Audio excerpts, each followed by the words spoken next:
In the last 4 days, Chinese jets, Chinese missiles, and Chinese air defense systems have all failed. So Beijing is trying to save face with propaganda, and that too is failing. Now let's look at the Americans. They've got skin in this game too. American media says that Indian jets were shot down, including the Rafale. Their proof?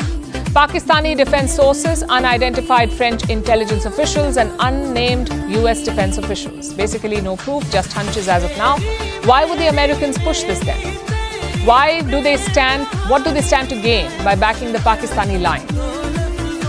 Well, it suits the American narrative. They want to show that American jets are better than the French-made Rafale. Notably, Rafale has been India's top pick. The Air Force has 36 of them. The Indian Navy just signed a deal for 26 Rafales, and India is in the market for more jets, more than 100 jets.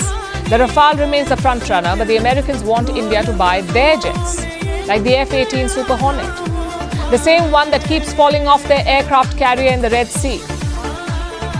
The Trump administration is also pushing for the sale of the F-35 stealth jet.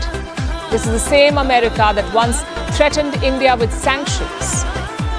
You may remember this. This is when we bought the S-400 systems from Russia, because India picked the Russian S-400 over the US-made THAAD defense system.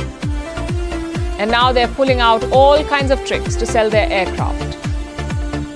So here's the big picture. China is trying to defend its weapons that failed to perform. The US is trying to show the French Rafales in poor light to sell their jets. What is India doing about this? India is showing the world the power of its own weapons, the homemade ones, like the Akash air defense systems and the BrahMos missiles, both of which were used in the last few days.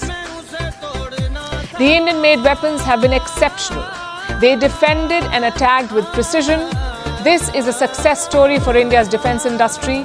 We have built the technology and the capability that delivers on time and on target.